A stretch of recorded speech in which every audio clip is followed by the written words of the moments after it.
Guys, welcome back to my EU4 walkthrough or description or beginner's guide or whatever you want to call it. We described your treasury. This is, how much money you get minus how much money you spend. Important things to remember about the treasury is that in the early game you're going to get a lot of your money, more than a third of your money from taxes. And in the late game you're going to get most of your money from trade, and then secondarily production, and last will be taxes. So in the early game you want to get your taxes as high as possible because that's where all your money comes from, but long term go for that production stuff, because remember, production gets counted twice as both production and trade can be multiplied the more nodes you have control over. So in this trade goods trade map, right, right here, super trade map, you can see how I pay attention mostly to this green node, but then I have a little bit of land that contributes to this node downstream. And it's possible, you can see these arrows, it's possible to take all the money in this node and shove it downstream along this line into this second node. So if I can get all the provinces required to completely control this node and this node, then all of my money that I used to be collecting here will actually be collected downstream, and it'll be like doubled. So all of the production of this province that's in the green node, currently it's going to make me 1.47 bucks in this node. If I shove it downstream, it's going to make me twice that much. So improving this province's production income is a big deal if it's an upstream node from where I'm collecting.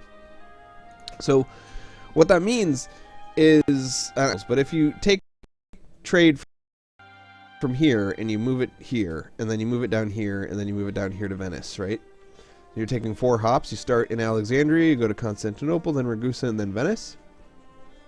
That means building a +1 trade value building right here in Alexandria will be 4 times better than building a +1 trade value thing in Venice, the end node. So it's actually kind of counterintuitive, because a lot of times people will be taking money out of India, like way over here, and then shipping it here, and then here, and then here, and then here, and then here, and then here, and then here, and then here, all the way to Venice. So all the money that started in India eventually gets to Venice. And when you do that, it seems like, because Venice is where you're making all your money, it seems like it makes perfect sense to build all the trade buildings in Venice. But actually, it makes more sense to really improve the infrastructure of the Indian trade goods. So imagine you're making a kind of special dye in India that just can't be made anywhere in Europe, and you're shipping it all the way downstream and selling it in Venice. You're going to make more money by improving the factories that you make the plantations that you make the dye at, than you would by improving how good you are at selling people stuff in Venice. But anyway, none of that is relevant yet. We probably really shouldn't have even mentioned the word trade quite yet. So up here you got manpower. It takes 10 years to fully replenish. Stability, it affects mostly revolt risk, but also some money stuff. Prestige affects mostly how quickly you can expand your borders and how cheaply mercenaries will work for you. Legitimacy affects mainly revolt risk. And it's one of the things that is the least under your control. So when you get a monarch who's not very legitimate, you're just going to have to suffer until he dies, and that sucks. So it's something you need to be aware of, but it's not something you need to influence. You don't do anything with it. It just does its own thing. And then power projection I wanted to talk more about, but before we can talk about power projection, we have to end the war with Albania and move our troops around and other kinds of things. So I just wanted to give you a super brief summary of what provinces do, right? So a province has a base tax, and that determines how much tax income you get from the province. Production is counted both as production and trade income. Trade value of a province, you'll see in the trade value map mode that some provinces have these little blue things, like Constantinople. These blue things are more important than everything else. So you'll see that in the Constantinople trade node right here, Byzantium has just as much trade power as me, even though I own every single province except for this one province, because this one province is a center of trade and it's a Bosphorus sound toll, whatever the heck that means, right? A trade estuary, I guess you could call it. So if you're trying to dominate a trade node, you can actually really easily dominate a trade node just by getting the important province. You don't need to conquer the whole thing. You don't need to get all of Ragusa. You just need to get Ragusa, the actual island, because that's where the actual merchant house is, where the goods are sold. So controlling that one little city is more important than controlling all the other cities combined. The other important factor for provinces, aside from culture, religion, and income, is the military factor. Okay, so military factor of a province. When you take an army, like I got 13,000 troops right here, and I want to move it up here, I mouse over the place I want to go, and it tells me the terrain type first. Who it's owned by, actually. Who it's owned by first. Terrain type is hills. Now you're just going to have to common sense this, right? Fighting in a forest is going to favor the defenders because they can ambush you, right? Fighting in a hill is going to favor the defenders because they got there first, so they can stand at the top of the hill and shoot you in the face. Fighting in a mountain, like this one, it's just hills but times 2, right? It's also going to tell you in the tooltip whether you have to cross a river to get there. So notice we don't cross a river going up to Sofia. See, no river crossing. Under the word hills, there's nothing. But we do cross a river going from where we are over to Selanik. It says will cross river. So that's important because each terrain penalty you get, a river is 1, hills is 2, mountains is 3. Each one of those terrain penalties is 20% casualties in the battle. So if I take 13,000 of my troops, attack 13,000 of your troops, we both have no general, then it's gonna be even unless I'm crossing a river, and then you're gonna win by 20%. And if I'm crossing a river and going up a hill, you're gonna win by 60%. And if I'm crossing a river and going up a mountain, you're gonna win by 80%. So I will practically not even kill any of your soldiers if you stand at the top of a mountain on the other side of a river and look at me and be like, "You're an idiot. Why are you attacking up a mountain over a river?" Right? But if you have 3,000 soldiers and I have 13,000 soldiers, it doesn't matter if you're on the top of a mountain over a river. Sure, you'll do some damage dying, but you'll be dead at the end of it. The next thing to worry about as far as provinces and moving armies into them, again, when you mouse over it, it'll say the supply limit. So the supply limit of this province is 27 because I own it mostly. The supply limit of Albania is only 17. Even though Albania is a mountain and Sivas is a mountain, and they both have a base supply limit of 17, I can fit... Ooh. Maybe I'm wrong.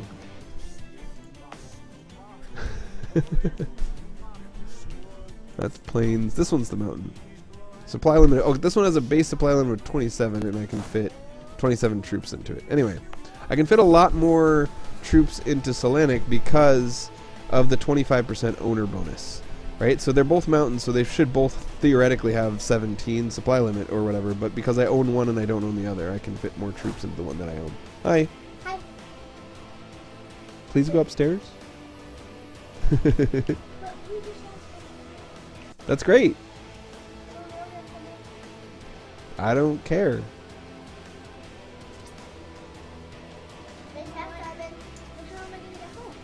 Why do you want to go home?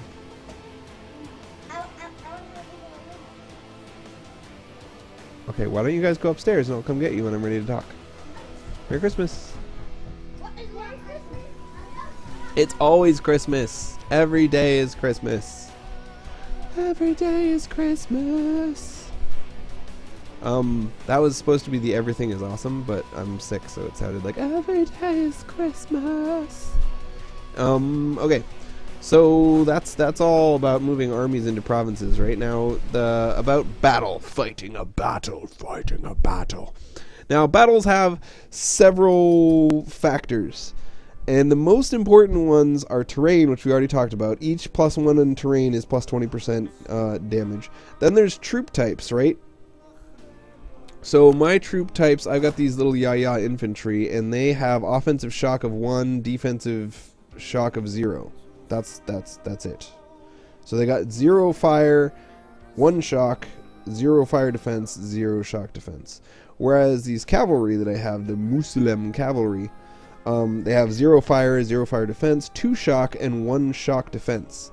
right? So they have twice as much offensive shock and 1 defense instead of 0 defense. So they're dramatically better. Now, to know what that means, though, that's kind of complicated. What does that even mean?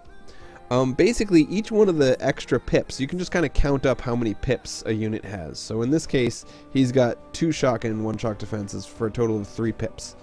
This one only has 1 pip. So this one has 3, this one has 1, 3 is more than 1 by 2. So each one of those, just like with terrain, is plus 20%. Ooh, excuse me, plus 20%, but it's only plus 20% during one phase or the other. So it's actually plus 10%. So a 3 pip cavalry is going to do 15% more damage than the 1 pip infantry. But, okay, so that's the base, right? You gain a pip by crossing the river, that's 20%. You gain 3 from climbing a mountain, that's 60% more. You have cavalry instead of infantry, which is 3 pips instead of 1, then that's an additional 15% more. Then, over here in the military tab, there is a excuse me, a multiplier per phase. So during the fire phase, infantry does 25%, cavalry does 0% damage. Cavalry will never do damage during the fire phase. And then during the shock phase, infantry is going to do 0.5 damage, but cavalry is going to do 1. So cavalry does double damage during the shock phase. Okay? So what that means, because cavalry does double damage during the shock phase, is that you have to double all of the cavalry's shock pips, and because all of the tier 1 cavalry's pips are in the shock category, you just double all of them. So instead of 15% additional damage, you're going to do 30% additional damage. So cavalry is 30% better than infantry in my army in the early part of the game. Now, Albania, I think, is Eastern, so they don't have the exact same troops as me. They have yayas, and they don't have yayas. They have not so yayas. But I don't think we can actually select their troops. So just know that generally, if you're the same military tech as someone else, you're going to have roughly the same pips. And there, you can go to the wiki and see all the pips of stuff. But in the early game, everyone's basically the same, and it's totally fine. I think Horde nations, like the Golden Horde, Crimea, Nogai, QQ, Timurids, anyone kind of in this area, the Uzbek in Central Asia, or the Persian region or whatever, they're going to have better units than everyone else because they're coming out of a time period in which the Genghis Khan kind of period, right? When the Horde nations kind of ruled the universe for no apparent reason, and then they suddenly realized that was dumb and stopped ruling the universe. So in the very early game, Horde is going to have an advantage, but as time goes on, Horde is going to get worse and worse and worse until they're just trivially easy. So past military tech about 10, anyone who's Chinese will just die. You can send 10,000 troops over to China and conquer all of China. Same with the Native Americans, same with the Hordes, there's same with all of India. So really, the only people you have to worry about as far as fighting is concerned are the people that you can see on this portion of the map. These people are all good at fighting. Anyone not in this area of the map is bad at fighting. So anyone in Africa, anyone in North America, anyone in China or Asia or any of this, India, any of that stuff, they're all crap. Just don't worry about them. Alright, generals. So, remember, terrain penalties, 20%. Pips for cavalry are 20%, for infantry are 10% for a pip advantage. Tactics. Tactics comes from your military tech. Now, what you're really going to want to do is just right-click the nation. Right-click, and it brings up the diplomacy screen. Then over here, these 3 numbers, right? Administrative tech 3, diplotech 3, military tech 3. Just look at those 3 numbers, and then right-click your own nation, 333. If the numbers are the same on both sides, you don't need to worry about tactics, you don't need to worry about pips, you don't need to worry about anything. You guys are the same. If your military number is drastically higher than their military number, then you'll probably get about a 20% advantage. If you're like 1 or 2 techs ahead. And you might get even more of an advantage if you're even further ahead. So that's how that all works. You can kind of ignore tactics and discipline and morale and stuff. I mean, discipline is quadruple counted, morale is double counted, So plus 10% morale is basically plus 20% combat efficiency, and plus 10% discipline would be basically plus 40% combat efficiency. So it's the equivalent of 2 terrain pips or something. General pips are also 20%. It's higher. It's confirmed that I do indeed want to put the leader of my nation. Actually, I don't think I do. Let's use one of these generals. So this guy has 0 fire pips. Now remember, cavalry does no damage during the fire phase in the early game. So it's okay not to have fire pips. In fact, fire pips are useless in the early game because your cavalry does 30% more damage than your infantry, and it doesn't fight during the fire phase. And even your infantry only does 25% damage during the fire phase. So the fire phase doesn't happen in the early game. It's pointless. Ignore it. Shock phase, this is where you want all your pips, okay? The more pips you have right here, the better. And I have 2 pips there, so great. This guy has 0 pips there. I have 2, therefore I'm going to get a 40% advantage, okay? And then the other things are maneuver and siege. It's kind of like, why is it not letting me take him out? Oh. What? Okay. We're going to say no leader. Then we're going to grab this army and say, put this guy in charge. Okay. Maneuver. We can mouse over maneuver and it'll tell us. The maneuver will increase your movement speed. It will increase your supply limit. It will increase the trade power of naval vessels. It will lower the attrition you take. And it does one other thing, but I forget what that other thing is. It's not in the tooltip. Because it says you'll be more likely to fight on favorable... Oh, it allows you to ignore river crossings. So right now, I'm not crossing a river, so it doesn't matter. But this guy would be crossing a river. If I attacked from here, I'd be crossing this river right here. See how this one says crossing a river, but this one doesn't? So it makes sense to attack from here anyway. But if I were to cross the river, and my maneuver was 5 and his maneuver was 4, then I wouldn't get a river crossing penalty, because it just means my army is so fast we can just run around your army and you don't get a chance to stop us at the river. I think that's a little bit crazy, but they had to do that because they simplified the terrain system. So just don't worry about why. That's just what it is. You get plus 20% combat efficiency if you're crossing a river and your general has more maneuver than your enemy's general. All right, let's go kill people. So one thing that this game doesn't have that like Civilization and Total War games have is an estimate of who's going to win the fight. You kind of have to do rule of thumb kind of guesses as to whether or not you're going to win a fight. So if you have a 2-0 general, 2 fires, 0 shock, and he has a 0-2 general, and you both have 10 infantry, and you're attacking in a grain field, not across a river, then you're almost definitely going to lose. But it seems like you guys have even armies, right? You have the same units. There's no terrain penalty, and you both have 2 pip generals. So how come you're going to lose? Because the shock pip is like 4 times as valuable as a fire pip in the extreme early game, and unless you know that, you're just going to lose that fight. So it is a little bit complicated to find out when you're going to win and when you're going to lose fights. But the rules of thumb are, terrain is 20%, pips are 15 or 10 or 20% depending on whatever, and being up a couple military techs never hurts, and morale is 20%, or 10% morale is 20% combat, and 10% discipline is 40% combat, and general pips are 20%, and you add all those up and you can kind of figure out whether or not you're going to win. But what you should really be doing is just never fight offensively unless you outnumber them like 2 or 3 to 1. And then you don't need to pay attention to all those combat modifiers. So it can be confusing. Once you learn everything, it's pretty easy to just figure out who's going to win a fight before you go into it. But until you've really memorized all of the combat information about the game, just don't attack anyone unless you drastically outnumber them. And you can see it's pretty easy to get a 26 versus 3 fight here. So it's not like I really need to learn all the details of combat to make that successful.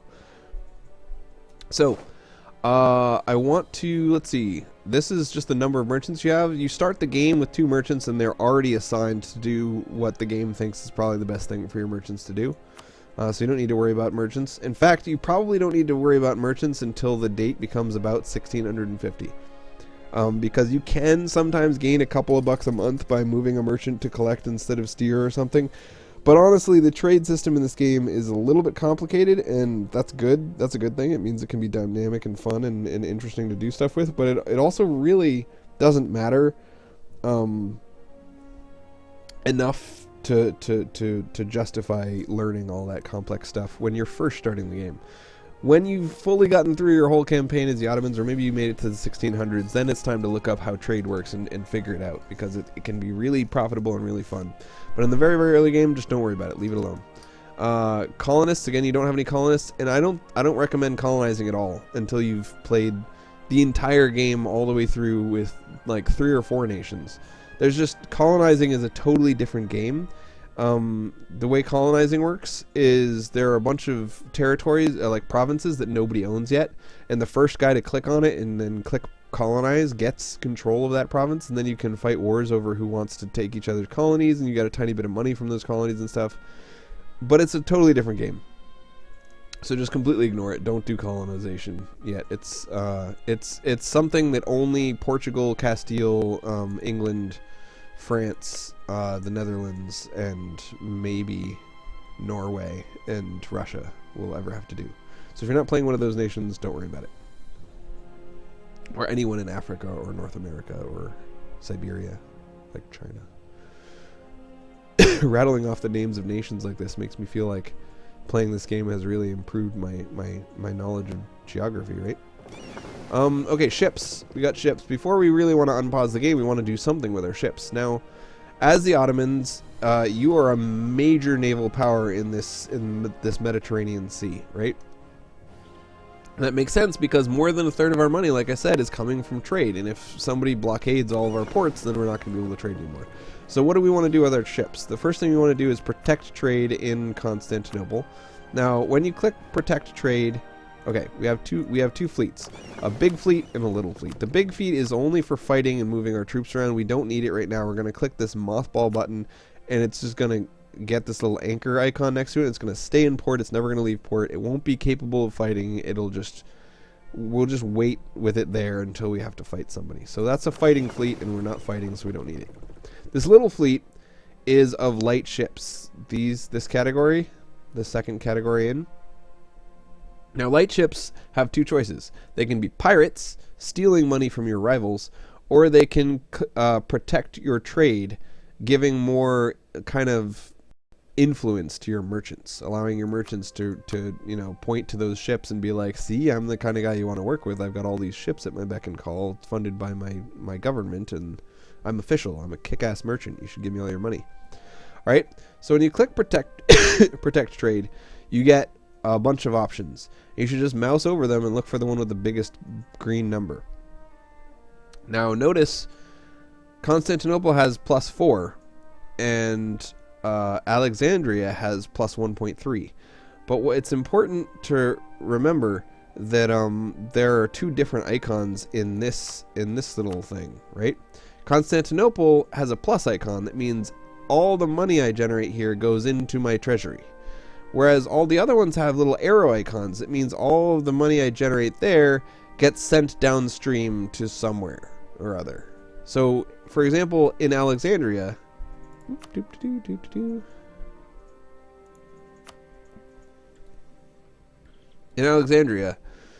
this little red check mark means that Alexandria can either send money to the left, up and left, northwest or whatever, or straight north to Constantinople, and I'm using my merchant to try to steer as much trade as I can north, and I am successfully steering 3.45 ducats, or dollars as I will call them, over to Constantinople.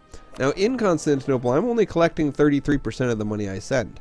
So if I use this guy in Alexandria, he's going to send 1.3 bucks over to Constantinople, and I'm going to collect a third of that. And a third of 1.3 is like 40.4, basically. Whereas if I send these guys straight to Constantinople, they're also going to generate 0.4. So I'll make about the same amount of money either way, and I'd rather just send them to Constantinople because it's closer and it's safer and it's my happy little home. If I had sent them to protect trade over here, same deal. It's steering trade to somewhere where I have 33% trade power, so we'd have to just divide that number by 3. And if I sent them to protect trade in Crimea, that would be just really stupid, because not only would it be steering somewhere that I only have 33% trade power, but because I don't have a merchant there specifically steering downstream, it would send half of my money this way and half of my money up north. Not half, but you know, some money up north and some money down south, so it'd be even less. So you're best off just protecting trade in your capital. If you don't want to learn too much about the trade system, always just protect trade in your capital with your fleets. It is going to be more beneficial later on to change our fleets over to be pirates instead of merchant protection. But for now, we're just going to stick with merchant protection until we end this stupid war with Albania. Check out that general in Albania, right? He's got 5 fire and 5 shock and 5 maneuver. And I'm running into him with a 0-2 general. So he's going to have 3 additional shock pips, which as we know is about plus 60% casualties. And he's going to have 5 additional fire pips, which is probably only about plus 15% or something. So he's going to do, he's going to do a lot more damage than me. But because I got 13 troops and he's got 3, he's still going to die, which is pretty great. I like when people die. It's good for them. Alright, sorry. I shouldn't switch between map modes until I've described what map modes do. Alright, so we're sending our troops over to go attack Albania. We're sending our ships to go protect trade. Let's just read all these little icons and see if any of them are important now. This one says we're at war. That's really important. Down here is where the more important, like, summary of all your wars is going, and you just get a percentage that says whether you're winning or losing the war. If it's a negative percentage, you're losing. If it's a positive percentage, you're winning. If you click on it, it tells you who's in the war. Currently, I'm on one side, the Ottomans, and Albania is on the other side. Albania only has 3,000 infantry, whereas I have 27,000 troops and a whole crap ton of fleets. So it's not going to be a super challenging war. Up here you can click this to end the war by negotiating with Albania in this case, and along the right side it's going to tell me who I'm negotiating with, and on the left side who I'm negotiating for. And none of these options are worth taking at this point. War reparations is a pretty common one. For 10% war score you can get 10% of their income for the next 10 years. It's 10 10 10. Haha. Becoming my vassal is interesting. We talked about how vassalage is just getting them to give you 50% of their money and fight alongside you next time you fight. Now, because Albania has an insanely powerful general, they could be better used to me as a vassal with an awesome general than as territory that's just part of my realm. If I vassalize them, then I could use their general to like attack other people. I don't plan to do that, but I could theoretically. Now, the impact of vassalizing Albania would only be 1.4 AE, this number 1.4. But that's not static. It's not like every country in the world gets a 1.4 aggressive expansion penalty against me if I were to vassalize Albania. You have to mouse over it to see which countries care. So Albania is going to be -3 because they're mad that we vassalized them. Ragusa and Venice are similarly also -3, but then everyone else is either -1 or 0. So basically no one cares if we vassalize Albania except for Venice and Ragusa in Albania. And that's because people only care about other people who are their same religion, and Albania is Orthodox, and nobody in this area of the world is Orthodox. Notice we already have a core in Albania, so if we just take it from them, it'll already be cored. It'll already be making 75% money or something.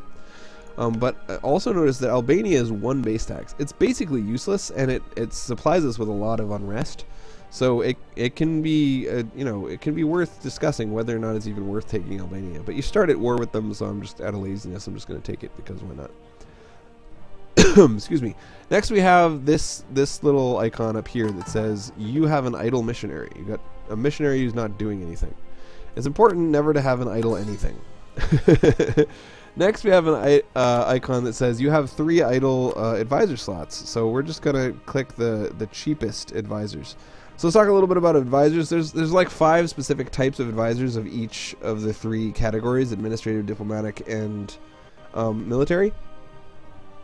And in the early game, actually just throughout the game, you always just want to take the cheapest one and then read this second line and see what their special ability is. In this case, the only option we really get is yearly prestige. But if we had the choice between 10% production efficiency, that's this number right here, or +1 prestige, we would definitely take the prestige.